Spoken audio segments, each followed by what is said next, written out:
الحمد لله رب العالمين والصلاة والسلام على سيد المرسلين محمد وآله وأصحابه أجمعين. أما بعد فأعوذ بالله من الشيطان الرجيم. بسم الله الرحمن الرحيم. وَلَقَدْ نَصَرَكُمُ اللَّهُ بِبَدْرٍ وَأَنْتُمْ أَذِلَّةٌ فَاتَّقُوا اللَّهَ لَعَلَّكُمْ تَشْكُرُونَ. صدق الله العظيم وبلغنا رسوله النبي الكريم ونحن على ذلك لمن الشاهدين والشاكرين والحمد لله رب العالمين.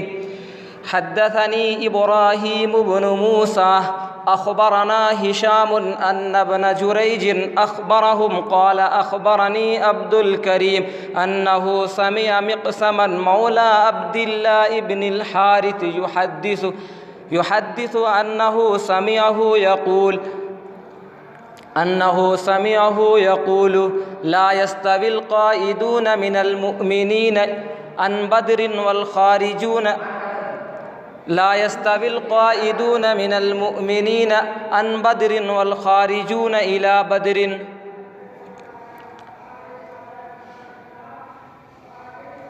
معزز ساتھیوں اور میرے علمی میدان کے شہ سوار ساتھیوں، آج میں آپ حضرات کے سامنے اسلام کی سب سے پہلی جنگ عظیم جنگ بدر کے متعلق کچھ عرض کرنا چاہوں گا. میرا عنوان یہ ہے نہیں، لیکن امیر صاحب نے مجھے کہا تھا کہ بابا ہم آپ کو کچھ بنانا چاہتے ہیں. ہم نے کہا امیر صاحب مجھے بننے کی ضرورت نہیں ہے. پھر بھی انہوں نے کہا نہیں آپ کو بننا ہی ہے، میں آپ کو بنانا چاہتا ہوں، آپ بنیے. جس کو کہتے ہیں حرفن مولا. آپ صرف اور صرف اختلافی موضوع پر بیان کریں گے تو یہ مناسب نہیں ہے، کبھی یہ بھی کبھی وہ بھی. تو ہم نے کہا امیر صاحب کوشش کریں گے، تو اس لیے میں اس موضوع پر آج آ گیا ہوں. میں آپ حضرات کے سامنے کوئی لمبی طویل بحث نہیں کروں گا، کیونکہ آپ نے اس کو پڑھا ہوگا، سیرت کی کتابوں میں بھی پڑھا ہوگا، جو تفسیر جلالین وغیرہ میں بھی. میں اہم نکات جو اس میں ہیں اس کو میں پیش کروں گا. صحیح بخاری سے میں نے ایک روایت پڑھی تھی 3738 کے متعلق، یعنی کہ جو شخص بدر کی طرف نکلے اور جو بدر کی طرف نہ نکلے، یعنی بیٹھے رہ گئے، وہ برابر نہیں ہو سکتے. اہل بدر کی بہت بڑی فضیلت ہے. ان کے بارے میں آتا لعل اللہ اطلع الی بدر یقول اعملوا ما شئتم فقد وجبت لکم الجنۃ. تم جو چاہے کرو، اللہ نے تمہارے لیے جنت کو واجب کر دیا ہے. اور اتنا نہیں بلکہ اللہ کے رسول صلی اللہ علیہ وسلم نے فرمایا، جابر ابن عبداللہ سے روایت ہے، اللہ کے رسول صلی اللہ علیہ وسلم نے ارشاد فرمایا لن يدخل النار ابدا من شہید بدر. جو شخص بدر کی جنگ میں شہید ہوا وہ کبھی زندگی میں جہنم میں نہیں جائے گا، مرنے کے بعد وہ جہنم میں کبھی بھی داخل نہیں ہوگا. تو اہل بدر کی بہت بڑی فضیلت ہے، برابری نہیں کر سکتا ہے. اس لیے میں اس پر تھوڑی سی روشنی ڈالوں گا. شاعر کہتا ہے کہ کل 313 تھے لرزتا تھا زمانہ، کل 313 تھے لرزتا تھا زمانہ، ہے آج کروڑوں پر غلامی کے حوالے. میں اپنی طرف سے حضرت اقدس مولانا مسعود اظہر صاحب قبلہ دامت برکاتہم العالیہ کا ایک شعر جو انہوں نے کہا تھا، بہت زبردست شعر کہا تھا انہوں نے. کیا سوچا ہے کبھی لب کچھ بھی کہے ہر حال میں اپنا حق لیں گے. کیا سوچا ہے کبھی لب کچھ بھی کہے ہر حال میں اپنا حق لیں گے. عزت سے جیے تو جی لیں گے ورنہ جام شہادت پی لیں گے. معزز ساتھیوں، میں اہم نکات جو ہے اس میں پیش کرنا چاہوں گا. سب سے پہلے جب رسول اللہ صلی اللہ علیہ وسلم پر قربانی دینے کی باری آئی ہے تو ایک بڑھیا رسول اللہ صلی اللہ علیہ وسلم کی خدمت اقدس میں اپنے بال کو لے کر کے آتی ہے، اپنے بال کو پیش کرتی ہے اور کہتی ہے رسول اللہ میرے گھر میں کوئی نہیں ہے، میرے پاس کوئی نہیں ہے جس کو میں آپ کے پاس پیش کر سکوں. میں خود بھی مفلس و نادار ہوں، میرے پاس کچھ نہیں ہے. بہت غور و خوض کے بعد، فکر و تدبر کے بعد میں اپنے بال کو قینچی سے کاٹ لائی ہوں. یہی رسول اللہ صلی اللہ علیہ وسلم کی بارگاہ میں پیش کرنے کی سعادت حاصل کر رہی ہوں. میں جانتی ہوں کہ یہ آپ کے کوئی کام نہیں آ سکتا. ہاں اتنا تو ہو سکتا ہے کہ کسی غازی کے گھوڑے کی رسی بن جائے، لیکن کل قیامت کے دن ان خوش نصیبوں میں میرا نام پکارا جائے جنہوں نے رسول اللہ صلی اللہ علیہ وسلم کی آواز پر لبیک کہتے ہوئے اپنی ہر چیز کو رسول اللہ پہ قربان کر دیا تھا. اس لیے میں آپ کو اس بال کو پیش کر رہی ہوں. چنانچہ دوستو مدینے کی گلیوں میں دو چھوٹے چھوٹے بچے جنہیں دنیا معاذ اور معوذ کے نام سے جانتی ہے گلی میں پھر رہے تھے کہ اچانک جہاد کا اعلان ہو جاتا ہے. بڑے جوش و خروش کے ساتھ اپنے گھر کی طرف جاتے ہیں تاکہ اپنی بوڑھی والدہ سے, اپنی ضعیف والدہ سے ادھر جہاد حاصل کر سکے. لیکن ان کی والدہ جب گھر کے اندر داخل ہوتے ہیں منظر بڑا عجیب و غریب نظر آتا ہے. دیکھتے ہیں کہ والدہ رو رہی ہے. بچوں نے والدہ سے رونے کا سبب پوچھا. والدہ نے کہا, بیٹے آج رسول اللہ صلی اللہ علیہ وسلم نے جنگ کا اعلان کر دیا. اگر تمہارے والد زندہ ہوتے تو میں رسول اللہ صلی اللہ علیہ وسلم کو ان کے ساتھ اس سعادت حاصل کرنے کے لیے بھیج دیتی, لیکن آج تمہارے والد زندہ نہیں. اگر میرا کوئی اور رشتہ دار یا میرا کوئی بھائی اگر ہوتا تو میں اس کو رسول اللہ صلی اللہ علیہ وسلم کے ساتھ اس جہاد میں شریک کر دیتی, لیکن آج میرا کوئی نہیں ہے. یہ کہہ کر والدہ بچوں کی ماں بلک بلک کر رونے لگتی ہے. بچوں نے اس کو سنبھالا. ماں کو کہا, اماں جان آپ روتی کیوں ہیں؟ ہم جو ہیں ہم اس سعادت کو حاصل کرنے کے لیے تیار ہیں. تو ماں نے کہا, بیٹا ابھی تم چھوٹے بچے ہو, ابھی تم کیا کرو گے؟ تو بیٹوں نے جواب دیا, ماں ہم بچے ضرور ہیں لیکن ہمارا ایمان تو جوان ہے. اجازت دینا آپ کا کام ہے اور کفر کے چھکے چھڑانا ہمارا کام ہے. یہ وہی دو بچے ہیں جنہیں تاریخ اسلام معوذ اور معاذ کے نام سے جانتی ہے. اگر ایک 10 سال کا ہوگا تو دوسرا 8 برس کا ہوگا. چشم فلک نے کبھی ایسا نظارہ دیکھا ہے کیا کہ معصوم سے بچے بھی توحید و سنت پر اپنی جان کو قربان کرنے کو, اپنی قربان کرنے کو ایمان کی روح سمجھتے ہیں؟ سچ تو یہی ہے کہ صحابہ کرام کو بارگاہ نبوت سے سبق یہی ملا تھا کہ نماز اچھی, روزہ اچھا, حج اچھا, زکات اچھی, مگر باوجود اس کے میں مسلمان ہو نہیں سکتا جب تک کہ کٹ مار نہ سکوں, جب تک کہ کٹ مر نہ جاؤں. سرکار مدینہ کی عزت پر خدا شاہد ہے میرا کامل ایمان ہو نہیں سکتا.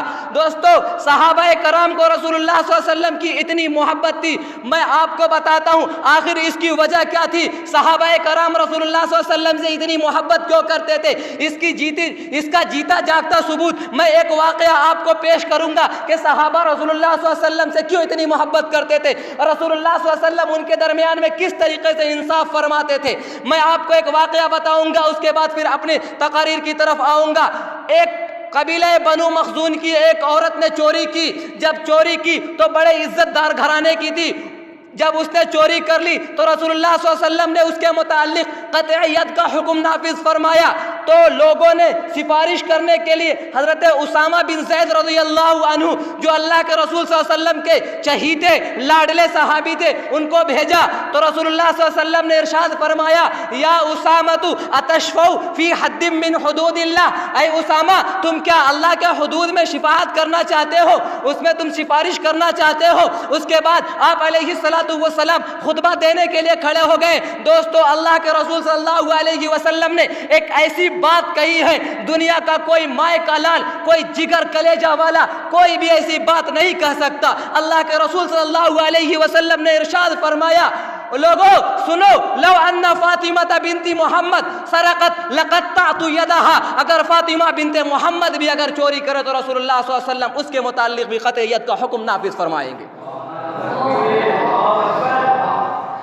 ابھی میں نے آپ کے سامنے ایک لفظ بولا سرقت.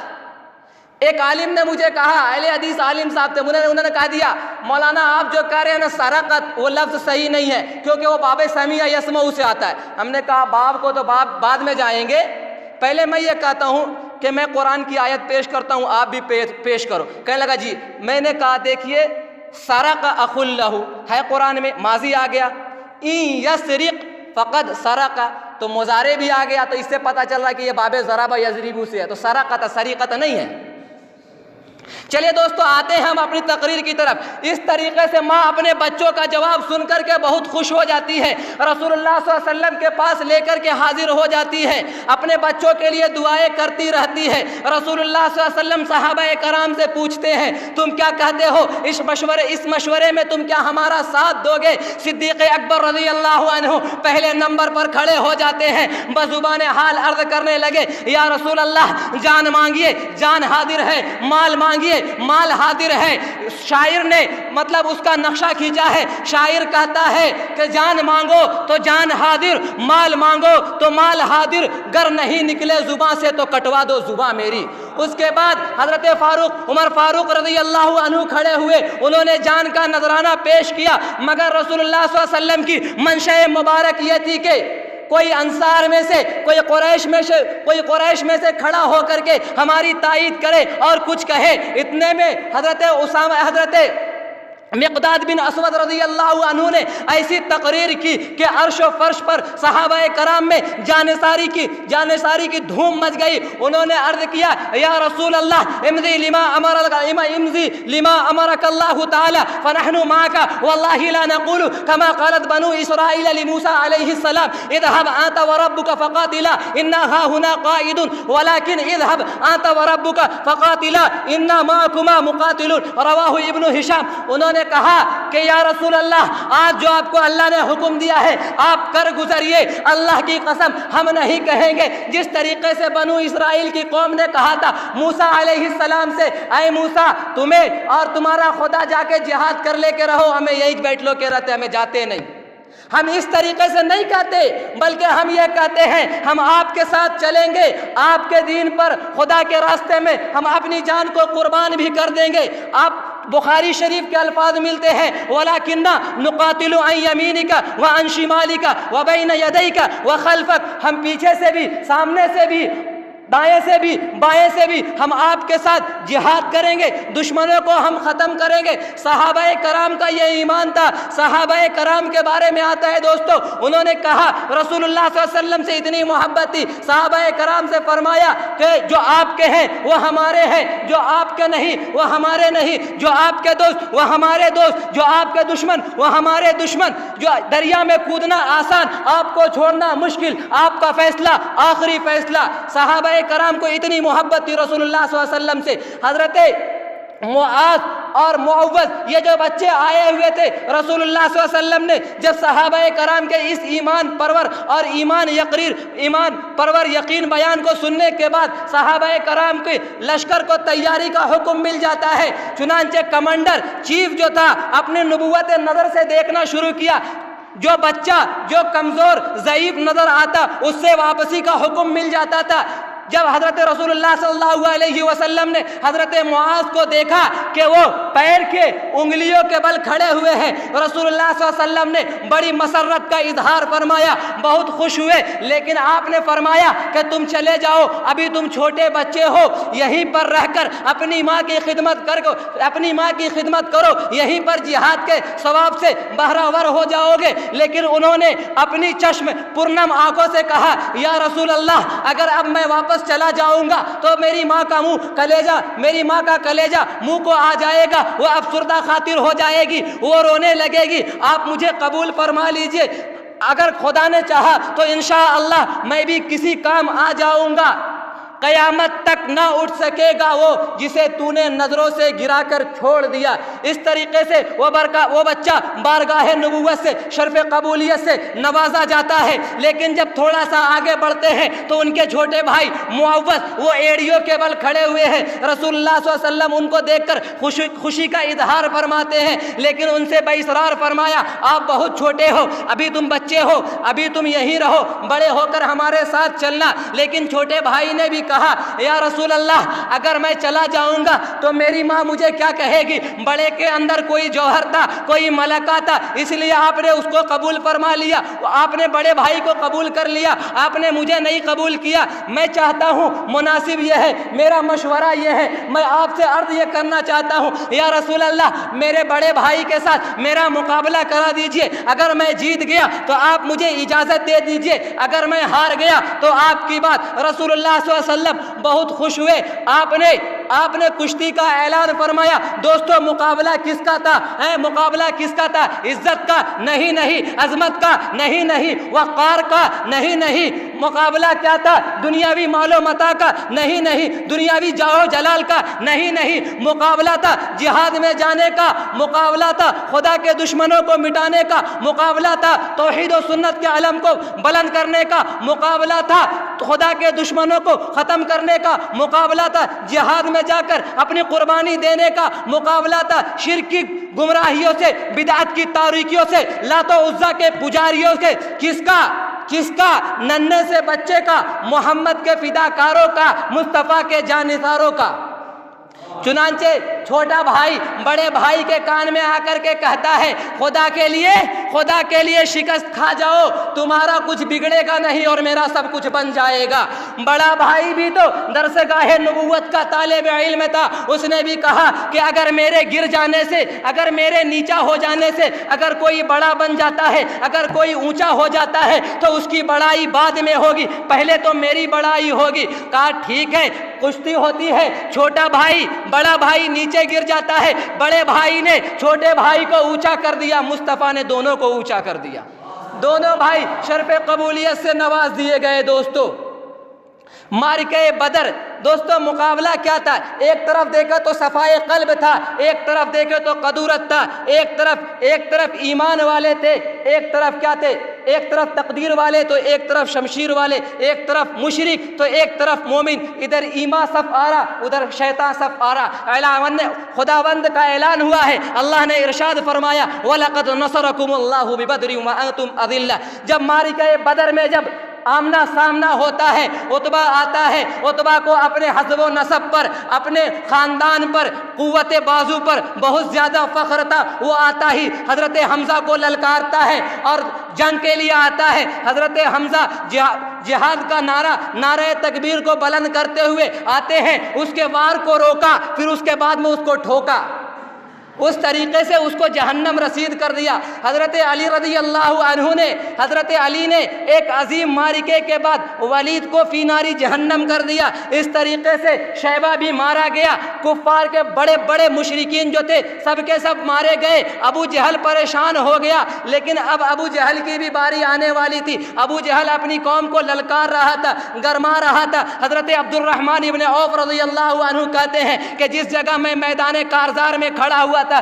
میں نے جب اپنے بازو آگے بائیں جب دیکھا تو میں نے سوچا کہ اگر میرے کوئی بازو مضبوط انسان رہے گا تو میں اپنی جگہ اس کو کھڑا کر کے کیا کروں گا، جہاد میں جاؤں گا لڑنے کے لیے۔ لیکن جب دیکھتے ہیں تو میرے دو چھوٹے چھوٹے بچے نظر آتے ہیں۔ اس کے بعد میں انہوں نے حضرت معاذ اور معوذ نے کہا چچا جان کیا آپ ابو جہل کو جانتے ہیں؟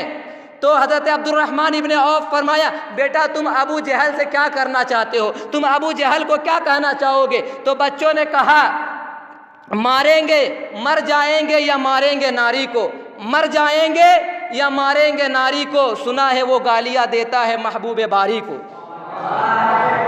اس کے بعد حضرت عبد الرحمن ابن عوف رضی اللہ عنہ نے فرمایا بچے وہ دیکھو وہ جو اپنی قوم کو للکار رہا ہے، گرما رہا ہے، اپنی قوم والوں کو بلا رہا ہے، وہی ابو جہل ہے۔ لیکن کہتے ہیں بچے گرد اس کے حفاظت کر رہا ہے فوج کا دستہ، گرد اس کے حفاظت کر رہا ہے فوج کا دستہ۔ بچوں نے جواب دیا یہ دستہ کب تلک روکے گا اسرائیل کا رستہ۔ حضرت معاذ اور معوذ شیر کی طرح میدان کارزار میں جھپٹ پڑے۔ اس کے بعد میں ابو جہل کو چند منٹ میں ہی زمین پر گرا دیا لیکن ابو جہل کو تو زخمی کر دیا تھا، لیکن ابو جہل کے بیٹے اکرمہ نے حضرت معاذ کے کندھے پر ایک شدید وار کیا، جس کی وجہ سے تھوڑے سے چمڑے کے ساتھ باقی رہ گیا حضرت معاذ کا۔ لیکن حضرت معاذ پوری شام تک اسی طریقے سے جہاد کرتے رہے۔ لیکن جب شام کا وقت آیا تو درد کی ٹیسوں نے ان کو بہت زیادہ پریشان کر دیا، تو لاسٹ میں آخر میں مجبور ہو کر کے حضرت معاذ رضی اللہ عنہ اپنے بازو کو، اپنے ہاتھ کو پیر کے نیچے رکھ کر کے زمین سے نکال دیتے ہیں دوستو، اور انہوں نے کہہ دیا کہ جو جسم کا حصہ جہاد سے روکے اسے جسم سے الگ تو کر دیا جا سکتا ہے لیکن جہاد کو نہیں چھوڑا جا سکتا ہے۔ دوستو حضرت معاذ رضی اللہ عنہ نے پوری امت کو یہ سبق دیا ہے کہ جو قوم جہاد سے روکے اسے بھی اقلیت قرار دیا جائے، اسے اقلیت قرار دیا جائے۔ مجھے یہاں پاس چند متعرضین نظر آتے ہیں جنہوں نے انگریزوں کے تلوے چاٹ کر کے ان کے حق میں کتاب لکھی ہے۔ صحابی رسول نے کہا ہے کہ جو فرقہ امت کو جہاد سے روکے اسے قوم سے الگ کر کے اقلیت قرار دیا جائے۔ ایک مجھے اہل حدیث کا عالم نظر آتا ہے جو کتاب لکھا انگریزوں کے حق میں، الاقتصاد فی مسائل الجہاد، انگریزوں کے خلاف جہاد کو اس نے حرام بتا دیا ہے۔ صحابی رسول نے کہا ہے تم کو الگ کر دیا جائے۔ دوستو میں اس طرف نہیں جانا چاہوں گا، جنگ بدر کی بہت بڑی بہت بے شمار فضیلتیں ہیں دوستو، میں اس کے اوپر بیان کرنا اگر میں صرف اور صرف نام بتانا چاہوں گا تو نام بتانے ہی میں کم سے کم 4-5 جمعیت الارشاد کے حلقے لگیں گے۔ دوستو ایک بات میں آپ کو بتانا چاہوں گا، جب جنگ بدر جب ختم ہو گئی تو صدیق اکبر رضی اللہ عنہ کے بیٹے نے اپنے والد صاحب سے کہا، ابو جان جب آپ رسول اللہ صلی اللہ علیہ وسلم کی طرف سے آئے تھے اور میں ابو جہل کی طرف سے تھا، مجھے کئی بار موقع ملا اگر میں تلوار یوں کر دیتا یوں رکھ دیتا تو آپ کی گردن کٹ جاتی، لیکن جب میں تلوار کو نکالتا محبت پدری میرے اندر غالب آ جاتی اور میں اپنی تلوار کو روک لیتا۔ انہوں نے تو یہ کہا، لیکن قربان جاؤ دوستو صدیق اکبر رضی اللہ عنہ کے جواب پر۔ صدیق اکبر رضی اللہ عنہ نے کہا تجھے اتنی بار موقع ملا بیٹا، اگر مجھے ایک بار بھی موقع ملتا اور تو میرے سامنے آتا تو میں تیری گردن اڑا دیتا۔ یہ تھی محبت، اسی کو کہتے ہیں الحب فی اللہ والبغض فی اللہ۔ حدیث میں بھی آتا ہے، حضرت ابو ہریرہ رضی اللہ عنہ کی بھی روایت موجود ہے، لو ان رجلا تحابا فی اللہ واحد فی المشرق والآخر فی المغرب لجمع اللہ بینہما یوم القیامہ یقول هذا الذی کنت تحبہ فی۔ اللہ تعالیٰ قیامت کے دن اس کو جمع کرے گا کہ یہ تجھ سے محبت کرتا تھا۔ تو یہ الحب فی اللہ البغض فی اللہ تھا دوستو۔ مجھے بس اللہ تعالیٰ اس طریقے سے جنگ بدر میں مسلمانوں کو فتح ہوئی، اسلام کا بول بالا ہوا، کفر کا منہ کالا ہوا۔ وَلَقَدْ نَصَرَكُمُ اللَّهُ بِبَدْرٍ وَأَنْتُمْ أَذِلَّةٌ فَاتَّقُوا اللَّهَ لَعَلَّكُمْ تَشْكُرُونَ وَمَا عَلَيْنَا إِلَّا الْبَلَاغُ۔